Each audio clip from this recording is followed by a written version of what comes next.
Well, welcome again to Sheet 2, Chapter 2 of the Introduction to New Testament Greek.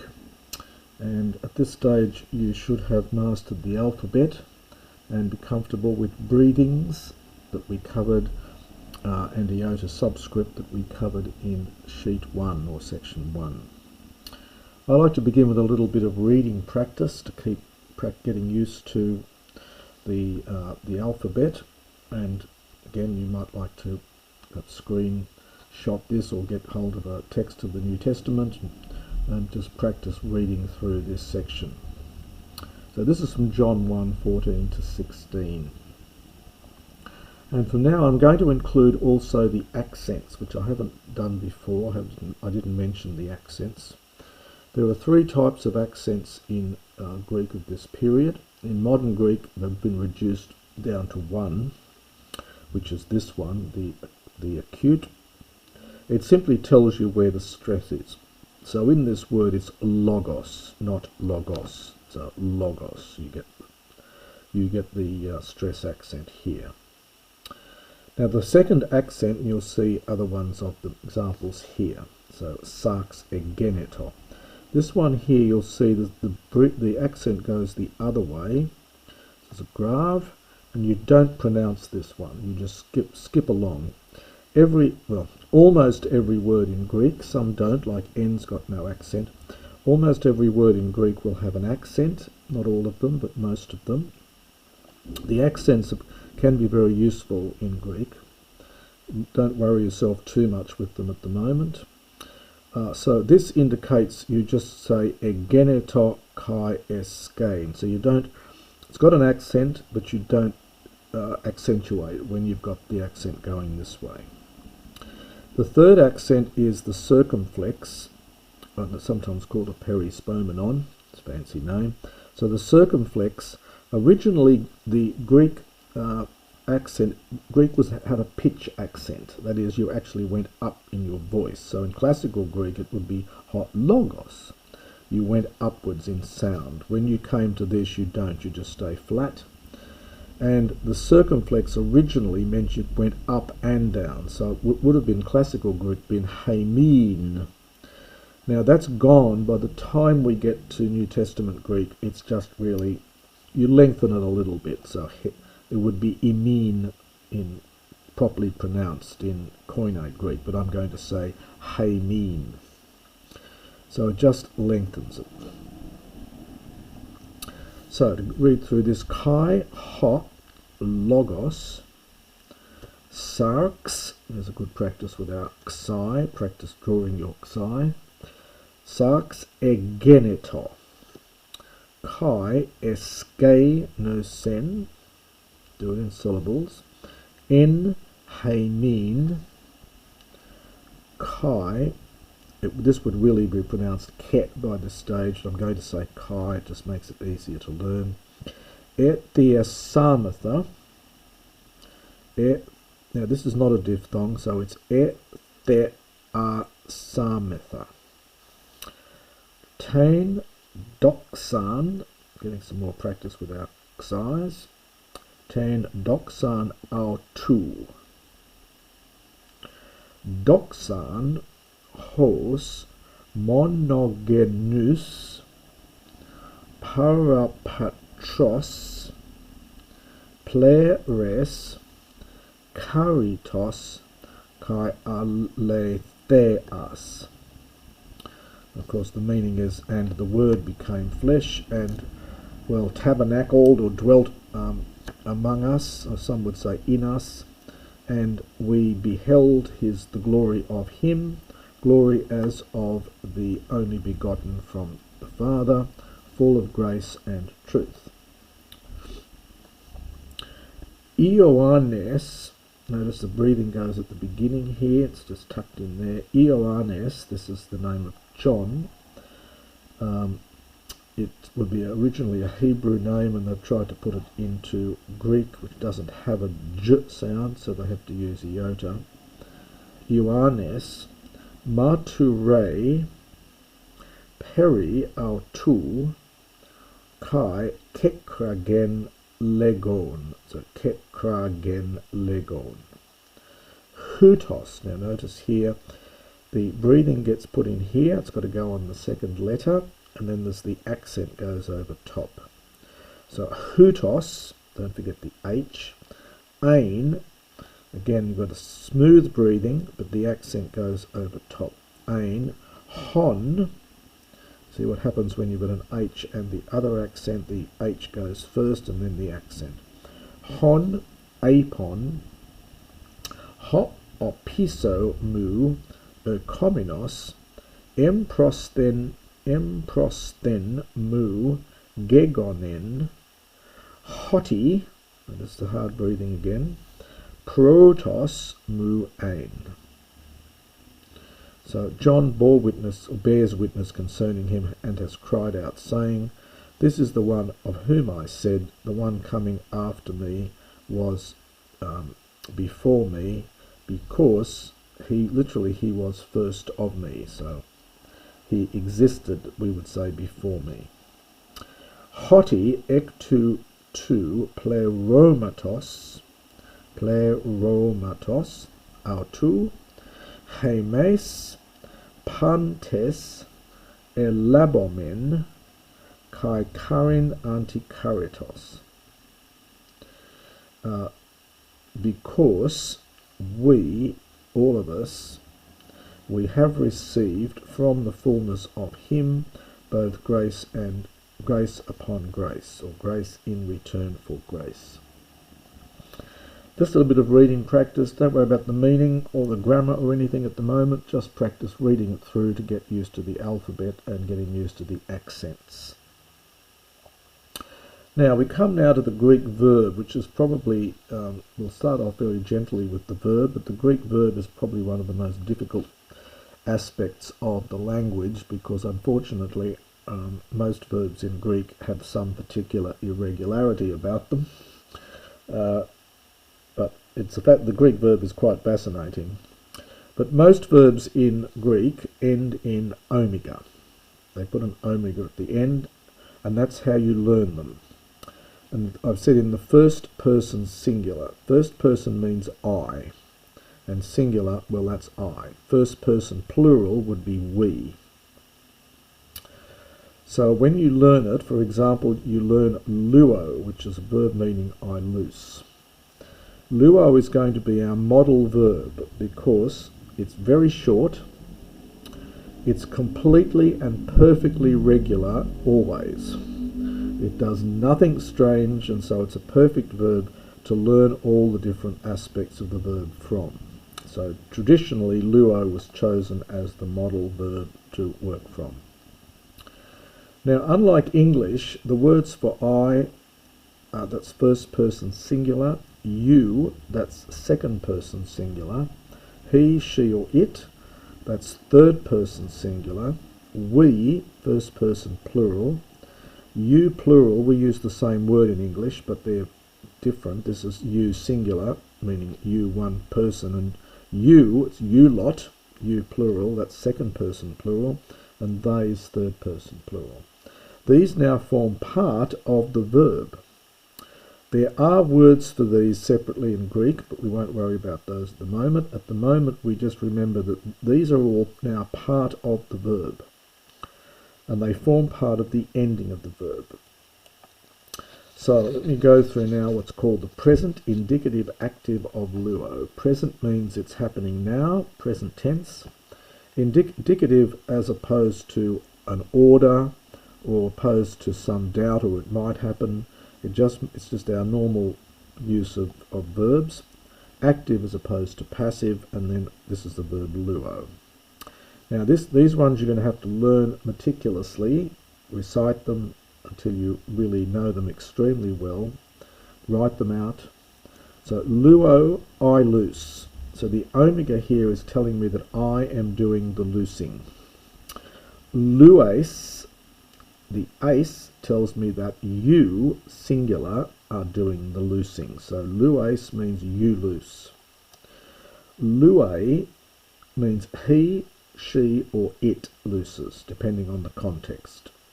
So you could say the man, lue, the man is loosing, the woman is loosing. I'm not sure what you could do for it. The dog is loosing or something for it. So it can be, and not just it, but any singular noun you can put here. So it's he, she, or it. Lu omen. Omen is the ending for the we. That's the first person plural. We are loosing. Luete is the second person plural. So that means you lot, yous, are loosing. Luusin is they are loosing. So you learn it off by heart. Luo, lues, lue, luomen, luete, luusin. Now, just to say something about the accents for verbs, not to worry too much about this, but with verbs, if the last syllable is long, this is an O sound, then the accent goes on the next vowel before it. So it's luo. We've got a diphthong. If you've got a diphthong, it goes on the next syllable before. Lue, A is a diphthong, syllable goes on the next vowel before. Now, luomen, E is a short vowel, and so it can only go back 3 syllables back, and that's what it does. So it's luomen, 3 syllables. This is short, so the accent goes back as far as it can, and that is back to luomen. Luete, that's short, so the accent goes back as far as it can, which is there. And luusin, the I is short, so it goes back as far as it can. I'll say more about that when we get to other parts of the verb. But that rule I've just outlined works all the time for verbs.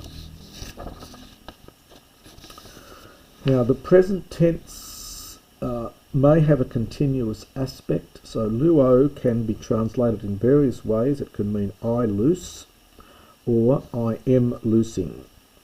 English uses either a simple present or it uses a periphrastic, as it's called, present. I am loosing, uses the verb to be. In Greek, it's just one word, luo. So it's actually quite compact. You see, I am loosing in English takes 3 words. Greek does it in 1.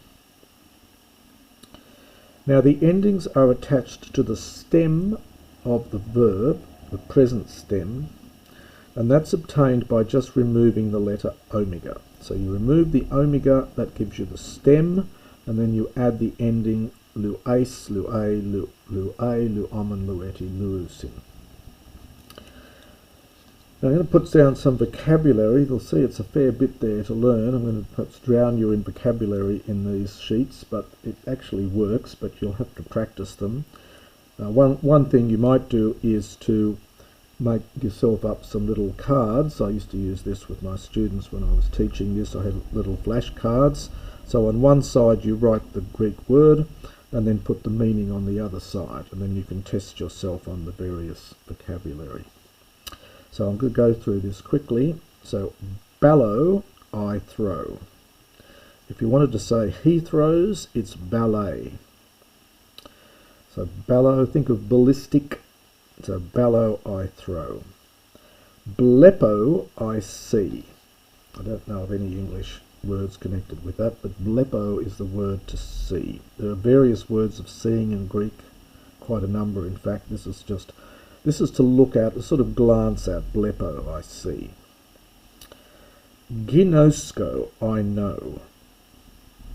Now, if you've studied classical Greek, you know that in classical Greek there's gig, nosko, the gamma in, this is an ionic form, the gamma's dropped out here. So it's ginosko. Notice in all of these, because the ending is long, the accent just goes back on the next syllable back before the omega. Ginosko, I'm trying to think of any English words connected with that. Well, there's gnosis, knowledge, and so on. Grapho, that's an easy one to remember. Grapho, think of graphic. Grapho, I write.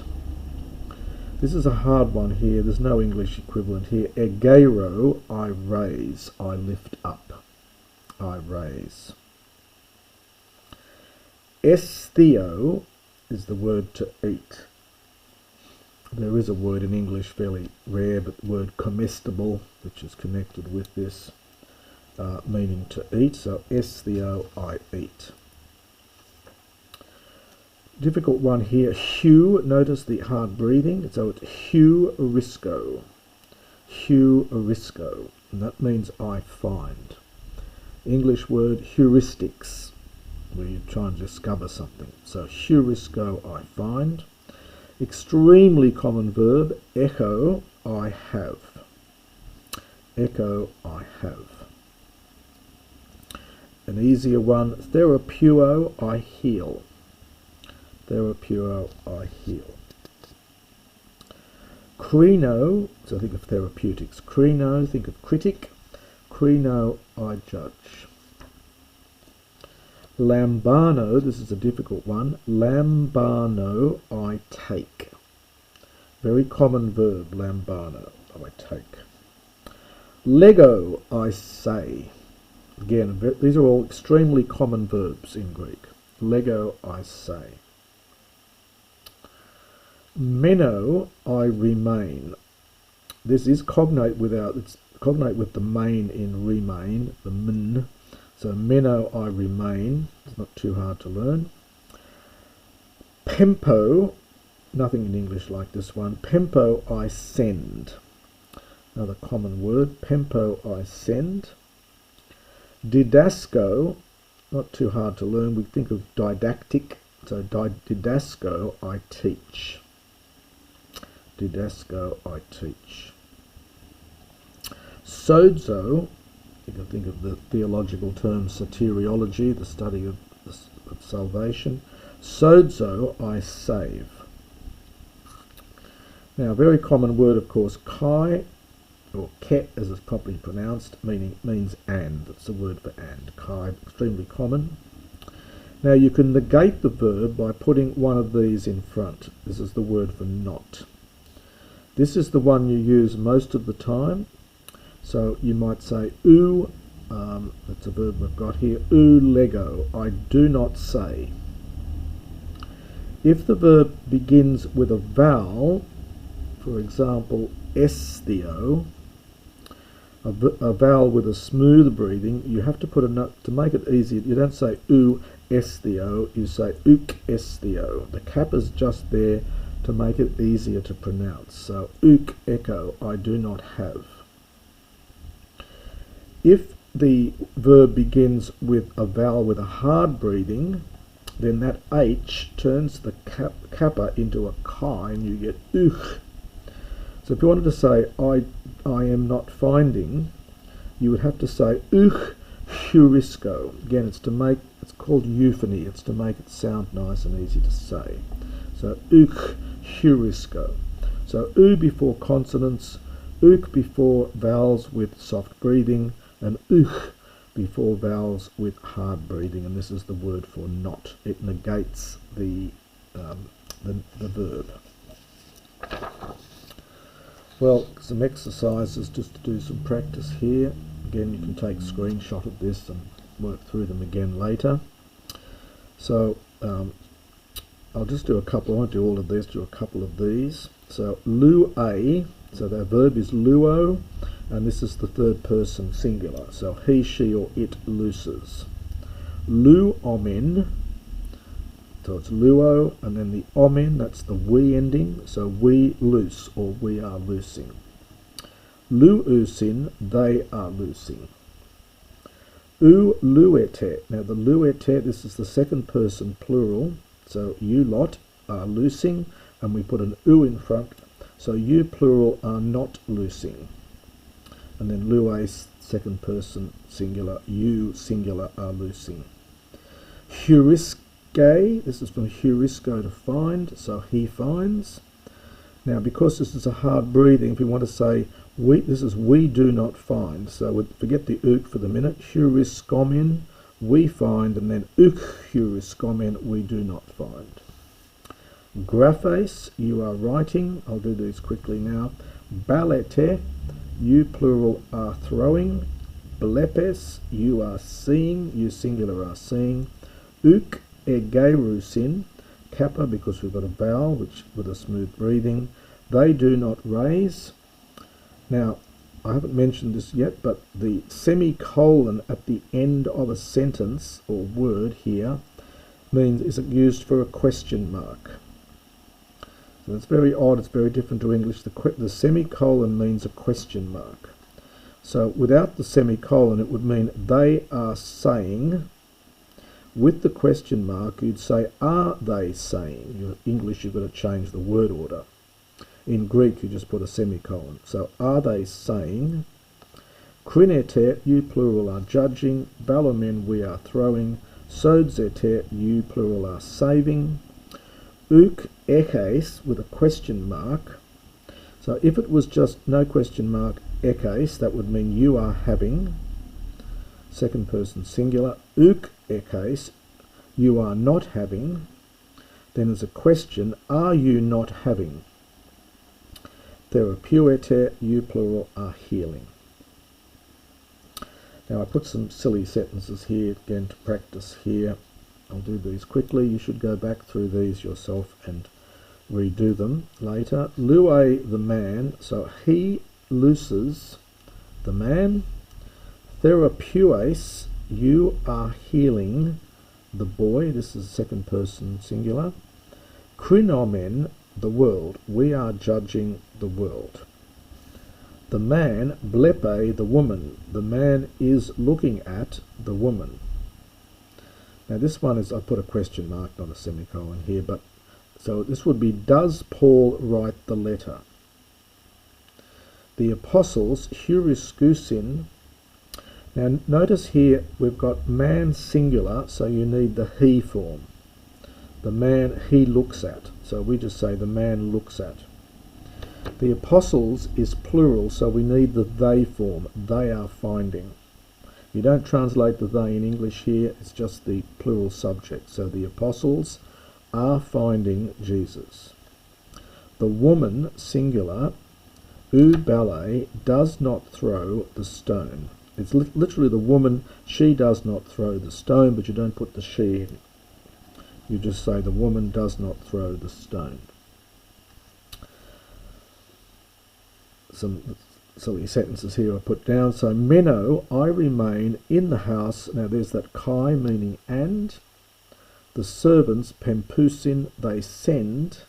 Again, you don't need the they. And the servants send the slaves to the market.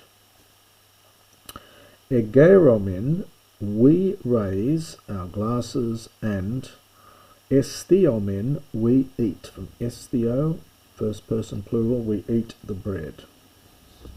The soldiers, ginoskusi, know, so plural, so we need the they form. The soldiers know their enemy, and now here we do need the they take their weapons, from lambano. Therapeuo, I heal the sick, and I see their illnesses.